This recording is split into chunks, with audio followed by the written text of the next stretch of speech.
In section 3.3, we're going to work with what are called polynomial identities. Now these are things that will help you either multiply out an expression or factor an expression that's a polynomial a little quicker. Call them some shortcuts or rules you could follow. One of them has to kind of do with this example B down here. If we look at x squared minus 9, you're asked to factor it. And this isn't an uncommon procedure that you haven't seen before. There's actually a pattern. Notice how this 9 is a perfect square, and x, if you square it, is x squared. This one actually factors to x times x and 3 times negative 3, and we're done factoring.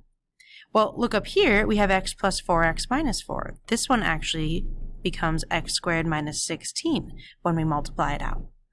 It's not a coincidence that both of these first terms are x squared, meaning x is squared to get that, and both of these second terms are perfect squares. That means 3 times 3 makes 9, and 4 times 4 makes 16. We'll also notice that there's a subtraction sign in between them. This leads us to our first polynomial identity, which is called the difference of squares. That means if you're ever subtracting two perfect squares, you can write it as the square root of the first term plus the square root of the second term times the square root of the first term minus the square root of the second term. Now, of course, math gets tricky when we start putting letters in. Let's look at this example here. If I were to look at 25x squared as my first term here, I know that my a term is, or my a squared rather, is 25x squared. That means a, if I take the square root of both parts of this, the square root of 25 is 5, and the square root of x squared is x. Same thing over here. If I notice that 36 is actually 6 times 6, and y times y makes x squared, I notice b squared is 36y squared. That means b is going to be 6y. Now you don't have to break it up all the time like this, but if you can see those separate terms, and we definitely notice this subtraction sign, it has to be a difference, a subtraction.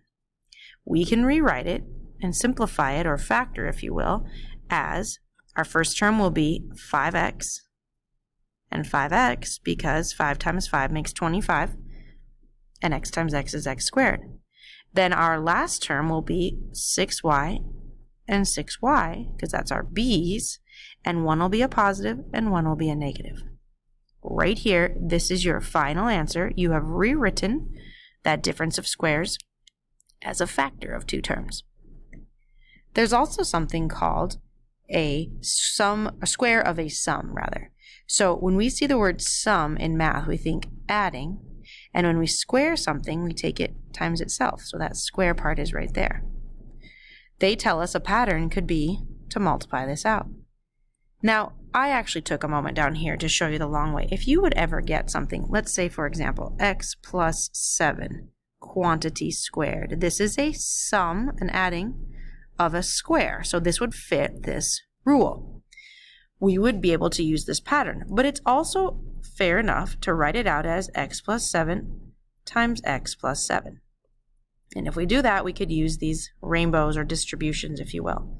So notice down here, I've done that with the general terms.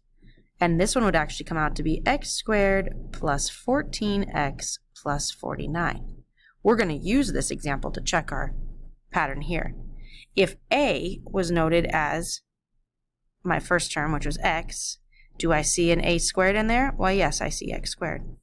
If b was noted as the 7 in my example, 7 times 7 is 49, and there is my final answer. The middle term, we're supposed to take the a times the b. Well, 7 times x is 7x, and I want to double it, they said, so I'd have 14 of them. It does fit that example. So over here, if we try that, we know our a term is 3x, so they say I'm going to square that for the first one, so I'd have 3x squared. Then they say to double my a term times my b term. So my a term is 3x, my b term is 4y, and then finally they say I'm going to add my b term squared. So my b term is 4y, and I'm going to square it. Now using those parentheses is important because we don't want to just square the last letter. So my final answer would be 3 times 3 makes 9, and x times x is x squared. 2 times 3 is 6, times 4 is 12. And then I'd have my x times y, which is just xy. And finally, 4 times 4 is 16, and y times y is y squared. That would be our final answer. So you'll want to keep a lookout if you're ever trying problems that look like, the first terms match and the second terms match and they have an opposite sign, or something where there's a subtraction and they're both perfect squares. Then you can use this first rule. Or same thing here. If you see a sum of two terms squared, you can use this pattern. Our first two polynomial identities had to do with squaring. These next two have to do with cubing. I will say that it could be helpful to even maybe write down the cubes. You could take a calculator. 1 times 1 times 1 is 1. Or 2 times 2 times 2 is 8. 3 times 3 times 3 is 27. So up here I've written down a few cube ideas to help us remember what those might look like. They're telling us these two rules. So we're going to follow here. We have the difference, remember that means subtraction, of any cubes. Let's go straight to our example for now, and then we'll apply that rule. We see our first term here, it's a cube because 8 is listed up here, and m to the third is m cubed. 27 is also listed up here. So we know we have a difference, a subtraction of two cubic options. Now, I would say my a cubed is 8m cubed. And so what can be important now is what a will be. A is what number? What number is the cube root of 8? Well, that's 2 times 2 times 2. And m times m times m makes m cubed. So that would be my basic a value. Same thing over here with the 27. I know 27 is my b cubed. So my b is just 3, because that's what 3 times 3 times 3 would give us. So now I'm going to follow this formula here. We will give you these if you ever need them, but it's important that you can use them. So we want to take a minus b in our first parenthesis.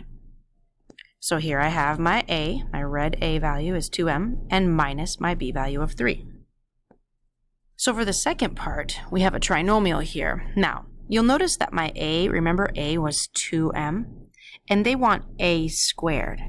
So what I had to think was, if I was going to square this, 2 squared, I'd have 2m, and I'd want to square it to get this part here. Well, 2 times 2 makes 4, so there's my 4, and m squared is m squared. That's how I got this a squared component in this first one. Then they say to take a times b. Well, a is 2m, and b is 3, so I have written these here. However, in our simplified answer, we would definitely want you to write this as 6m.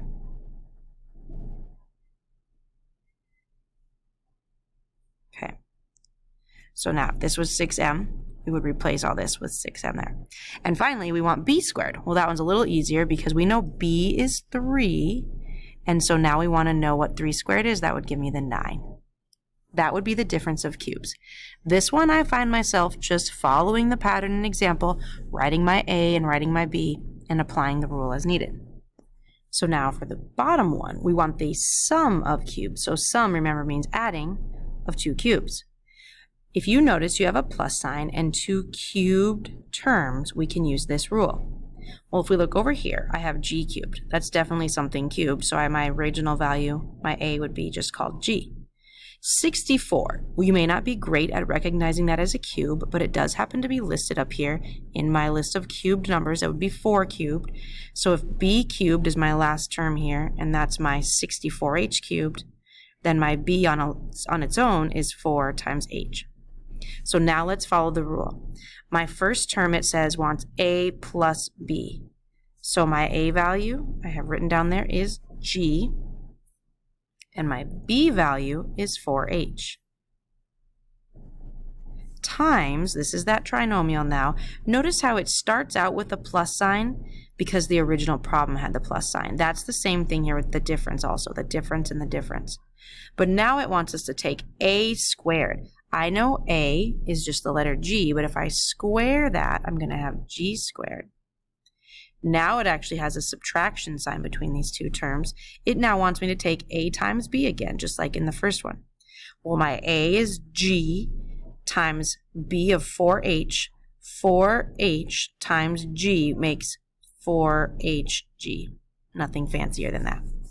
And finally, for I need a plus sign, it always stays plus here. My b squared is going to be my 4h, but I want to square it. So if I squared 4h, I'd have 16h squared. And while it might seem kind of crazy, these are your final answers. This is your final answer there. You have written it in a different form compared to this sum of cubes. Same thing with this difference of cubes. You would be done with those two right there. Again, it can be helpful just to remember what the perfect squares or the perfect cubes are. These are lists of them. You could take a screenshot of this or write these down, but if you ever recognize these numbers, especially when you only have two terms and you're trying to rewrite it like factored wise or maybe with expanding it, you can use these squares and cubes to help you know that you're going to use some of those identities we just covered. So just thinking about those identities we just learned, I'm not going to solve all of these for you, but let's look at what rules we might be using or which identities we might be using. Notice that whenever we have a subtraction sign, we're definitely going to be going for the difference of something. So if you're looking at those identities, you'd be looking for the difference ones. These seem to be perfect squares, so this would be the difference of squares one would use.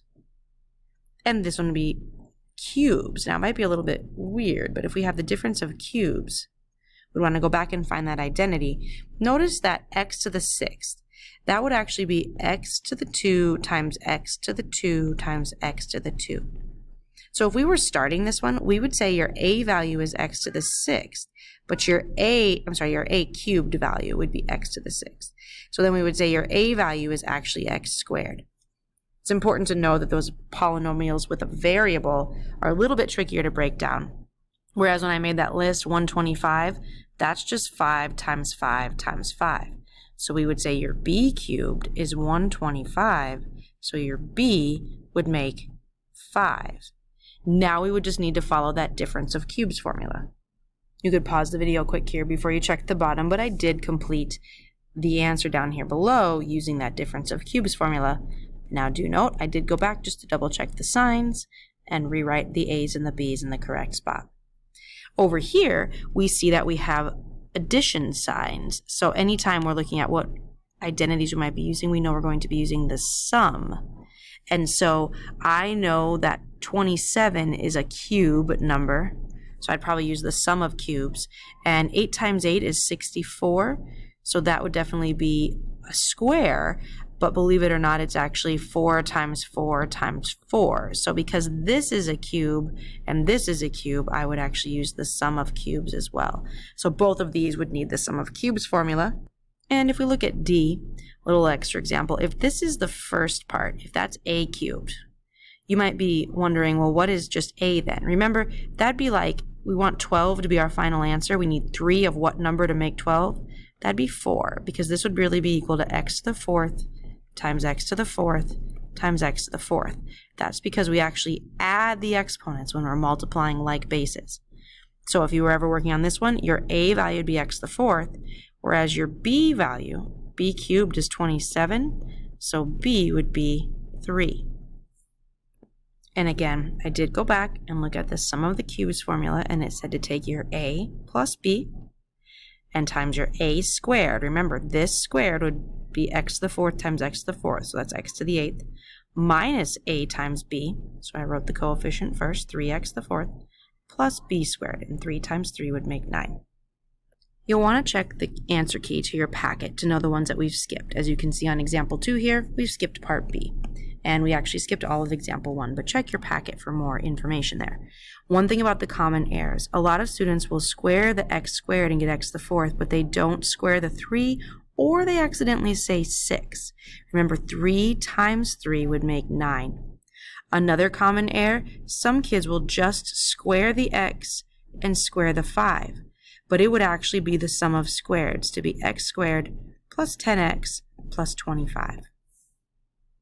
Try those problems in your packet and check the answer key. And remember, when you're looking at how to start, notice if it's the sum or the difference, and notice if you're seeing cubes or squares, and then use those formulas.